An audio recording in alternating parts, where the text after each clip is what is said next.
Ada kalanya kita tersandung dan jatuh, frustrasi dan putus asa menghadapi kehidupan kita setiap hari.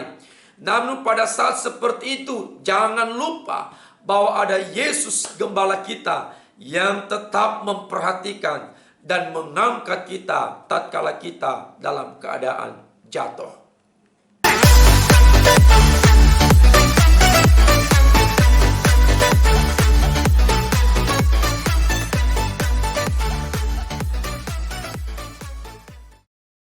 Shalom saudara-saudara yang saya kasih di dalam Yesus Kristus Tuhan kita. Salam sukacita para pecinta kebenaran firman Tuhan.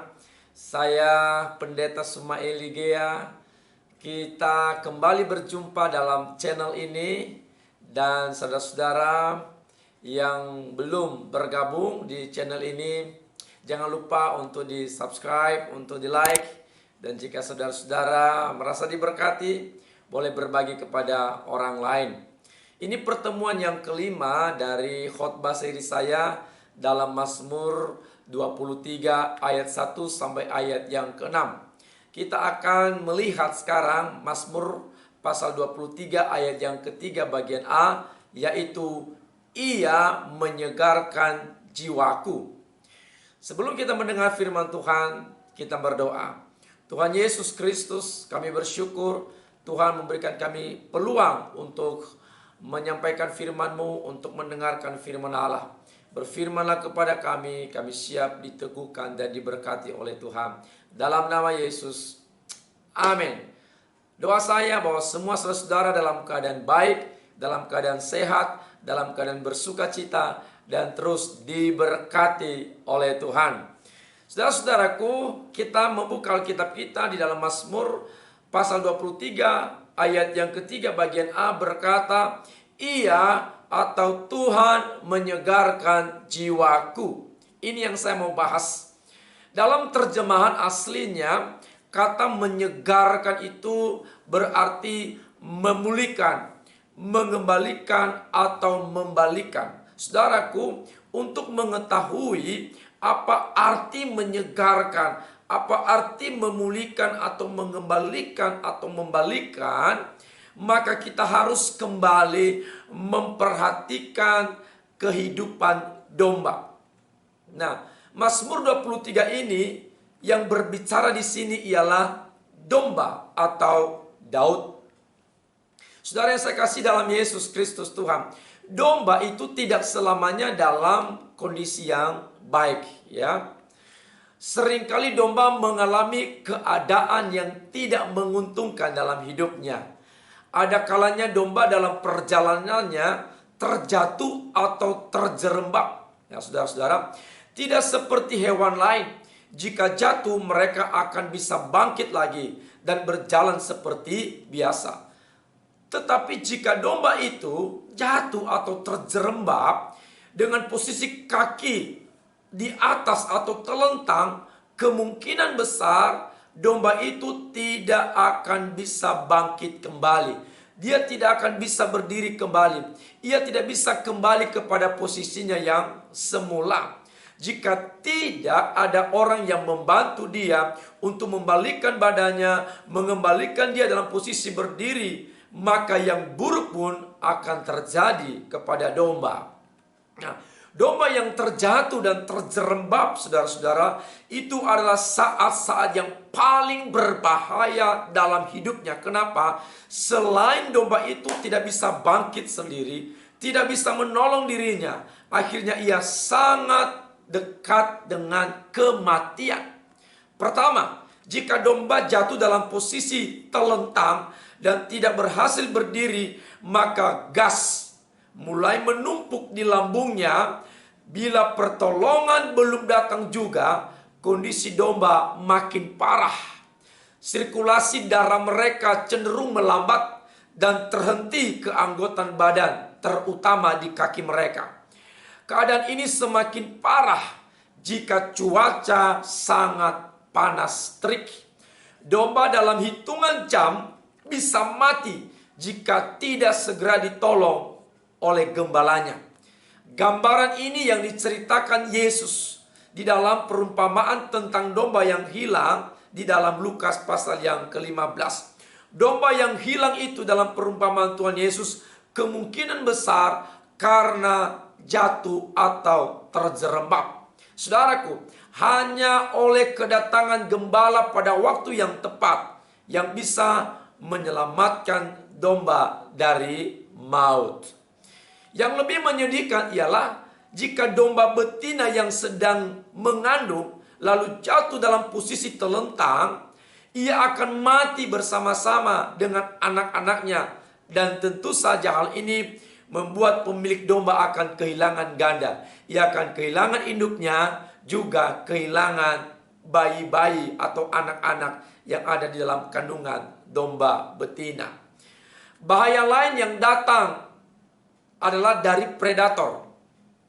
Ada elang, ada burung hering, ada anjing hutan, ada macan tutul. Karena mereka semuanya tahu bahwa seekor domba yang jatuh terjerembab tidak berdaya dan sangat mudah dimangsa oleh mereka. Nah, dengan perhatian dari gembala, rajin menghitung domba-dombanya merupakan cara yang tepat mereka luput dari kondisi memilukan tersebut.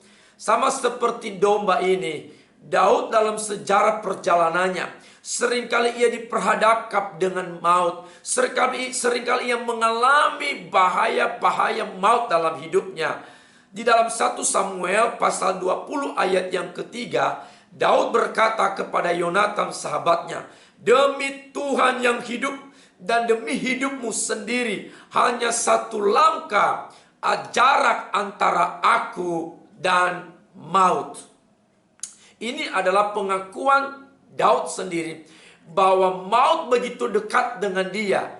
Kenapa? Di dalam setiap perjalanan hidup Daud selalu diperhadapkan dengan berbagai bahaya, dengan berbagai maut yang siap untuk datang di dalam kehidupan Daud. Nah, Daud sadar bahwa jika bukan karena Tuhan, gembala yang baik, ia sudah lama jatuh dan mati di tangan para musuhnya. Dalam Mazmur 56 ayat yang ke-13, Daud memberi kesaksian mengenai ini dengan berkata, "Sebab Engkau Tuhan telah meluputkan aku daripada maut, bahkan menjaga kakiku sehingga tidak tersandung, maka aku boleh berjalan di hadapan Allah dalam cahaya kehidupan." Ini adalah kesaksian Daud. Ini adalah pengalaman Daud ketika Tuhan meluputkan dia dari bahaya, dari maut oleh karena para musuhnya yang setiap hari mengintai dan menginginkan kematian daripada Daud.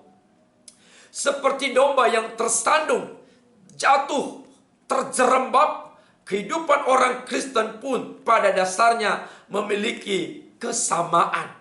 Ada kalanya kita tersandung dan jatuh, frustrasi dan putus asa menghadapi kehidupan kita setiap hari. Namun pada saat seperti itu, jangan lupa bahwa ada Yesus gembala kita yang tetap memperhatikan dan mengangkat kita tatkala kita dalam keadaan jatuh. Saudara-saudara yang saya kasih dalam Yesus Kristus, hal yang penting kita ketahui ialah bukan berapa kali kita jatuh, bukan berapa kali kita tersandung dan terjerembab dalam hidup ini. Tetapi yang harus kita ketahui adalah apa yang menyebabkan kita atau domba itu jatuh terjerembab. Kejatuhan ini tidak akan berhenti, saudara-saudara, apabila tidak diketahui apa yang menjadi penyebabnya. Domba bisa terjatuh dan terjerembab disebabkan oleh 3 hal, saudaraku. Yang pertama, oleh kenyamanan. Nah, domba sangat menyukai cekungan bundar di tanah yang nyaman, empuk sebagai tempat untuk berbaring. Dan justru tempat seperti itu yang membuat domba kerap kali terjerembab karena sangat mudah ia terguling dan telentang, saudaraku. Tanpa mengada-ada dan tanpa berhiperbola. Dalam kehidupan orang percaya pun ada bahaya besar jikalau selalu mencari tempat yang mudah tanpa proses. Apabila orang Kristen mencari tempat sudut yang nyaman tersembunyi dari mata orang, mencari posisi yang enak tanpa perjuangan dan kesukaran, tanpa ketabahan dan tuntutan untuk disiplin diri. Saudara-saudaraku, zona nyaman ini benar-benar tempat yang membuat orang-orang Kristen keenakan, merasa aman, merasa itu tempat yang memanjakan diri dengan berbagai keinginan daging dan duniawi. Padahal sesungguhnya kita sedang berada di ambang kejatuhan dan kehancuran jika kita tidak berhati-hati. Zona nyaman ini yang menyebabkan Daud pernah jatuh dalam dosa perzinahan dengan Batseba. Ketika ia sudah merasa nyaman, Daud tinggal dalam istana yang besar. Dia merasa kuat. Dia merasa memiliki militer dan para pahlawan yang gagah perkasa, selalu menang dalam peperangan. Akhirnya Daud merasa ada di dalam zona yang sangat nyaman. Justru kondisi itulah yang menyebabkan ia jatuh dan terjerembab dalam perbuatan yang menyakiti hati Tuhan. Ketika kita berada di tempat yang nyaman, saudaraku, kita merasa semuanya berjalan dengan lancar, tidak ada masalah, maka sebaiknya saran saya, nasihat saya, tetaplah berhati-hati. Rasul Paulus berkata di dalam 1 Korintus pasal 10 ayat 12, berkata, siapa yang menyangka bahwa ia teguh berdiri, hati-hatilah supaya ia jangan jatuh. Inilah kehidupan kita orang Kristen. Ketika kita merasa nyaman dalam hidup ini, kita berada di dalam zona yang nyaman, kita merasa baik-baik saja, merasa lancar-lancar saja, merasa tidak ada masalah, merasa usaha kita lancar, rumah tangga kita lancar, studi kita lancar. Saudaraku, zona nyaman seperti ini adalah zona di mana kita harus berhati-hati. Sebab ketika kita tidak berhati-hati, maka zona nyaman itulah yang akhirnya membuat kita jatuh terjerembab. Oleh karena itu, mari kita terus berjaga-jaga dalam hidup ini. Terus mengandalkan Tuhan dan terus berharap kepada Tuhan dalam hidup kita. Yang kedua, yang membuat domba terjerembab atau terjatuh adalah bulunya yang tebal, yaitu bulu yang tebal.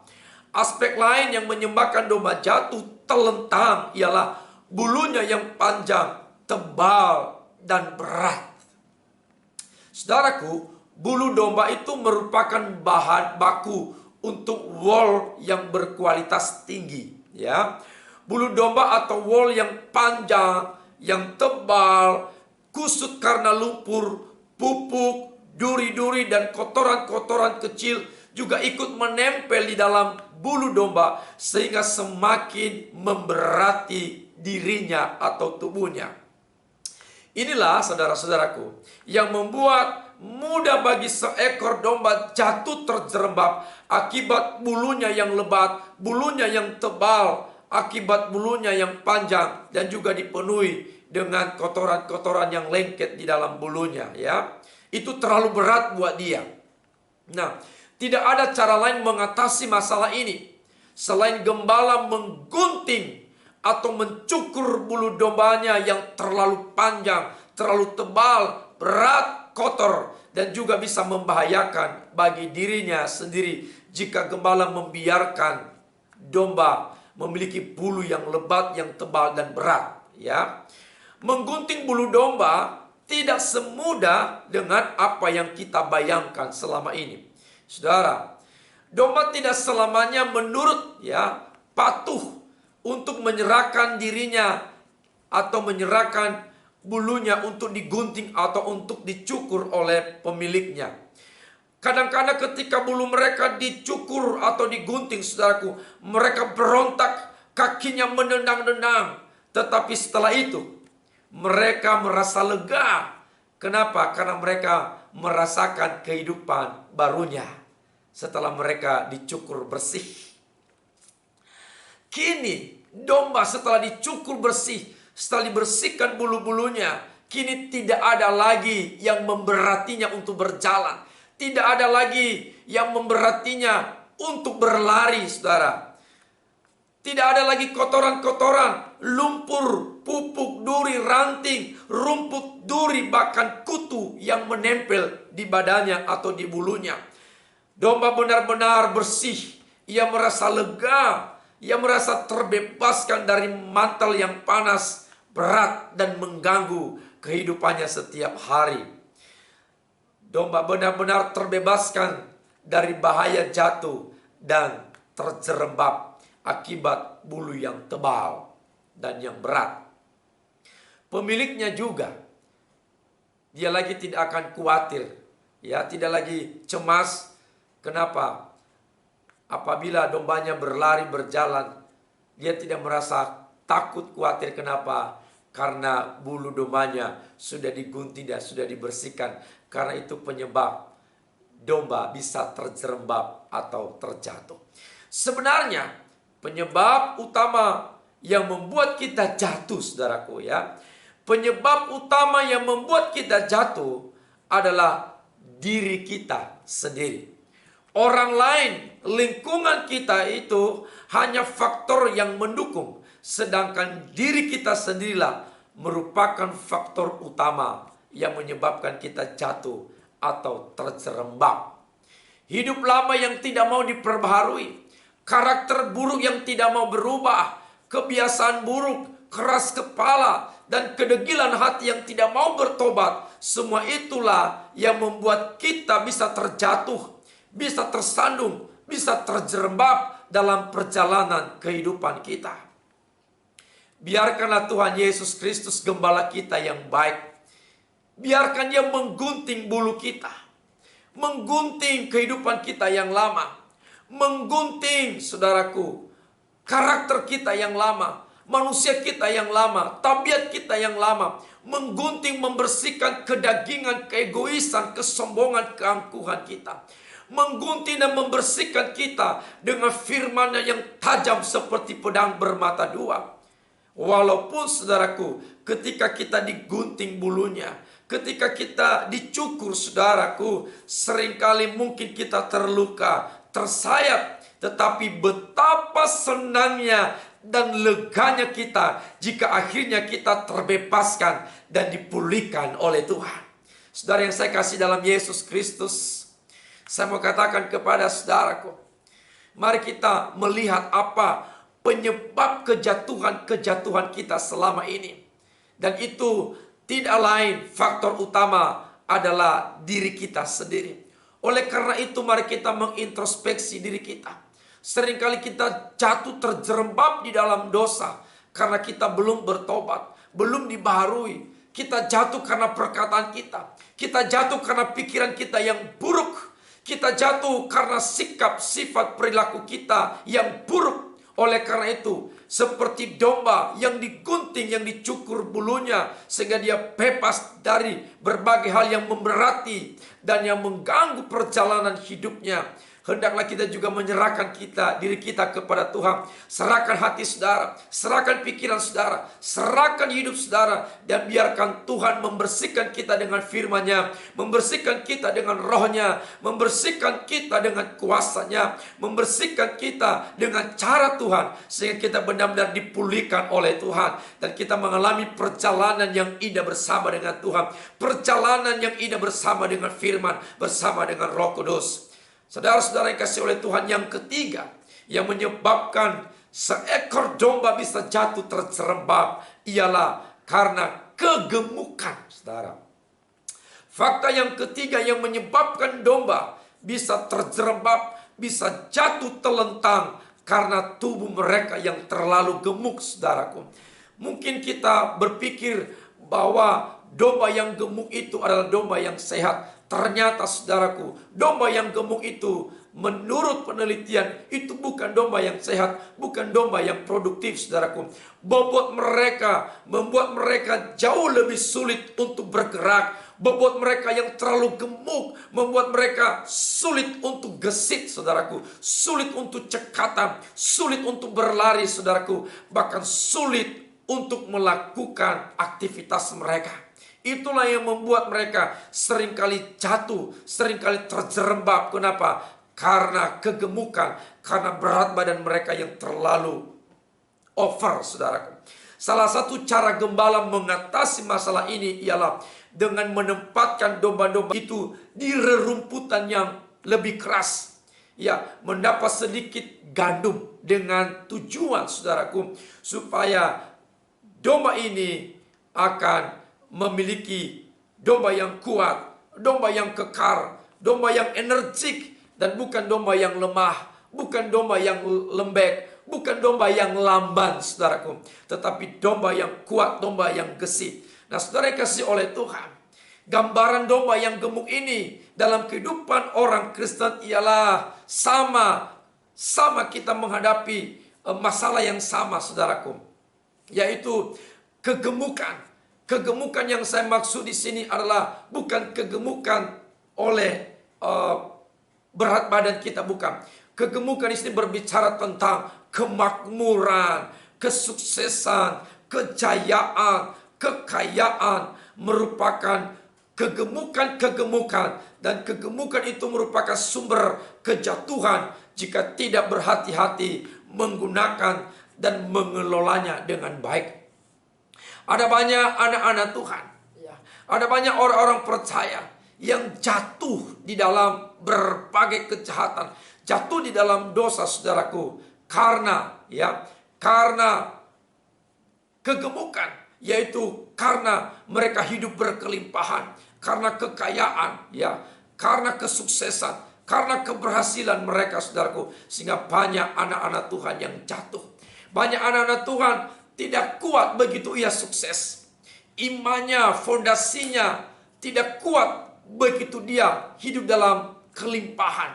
Sehingga, saudaraku, kekayaannya membuat dia jatuh, kesuksesannya membuat dia jatuh, keberhasilannya membuat dia jatuh, kepintarannya membuat dia jatuh, membuat dia sombong, membuat dia melakukan berbagai kejahatan. Ia salah menggunakan keberhasilannya, salah menggunakan kekayaannya, salah menggunakan berkat-berkat Tuhan yang ada padanya untuk melakukan hal-hal yang menyimpang di hadapan Tuhan. Oleh karena itu, saudaraku, jika hari ini saudara diberkati oleh Tuhan, saudara hidup dalam kemakmuran, hidup di dalam kelimpahan, hidup dalam berbagai fasilitas yang dipercayakan Tuhan kepada saudara, hidup dalam berbagai keberhasilan, usaha sukses, studi sukses, saudaraku, bisnis Anda sukses, Anda mengalami berkat Tuhan yang melimpah. Saya mau katakan, hati-hati, saudaraku, jangan sampai keberhasilan, jangan sampai semua itu membuat Anda jatuh.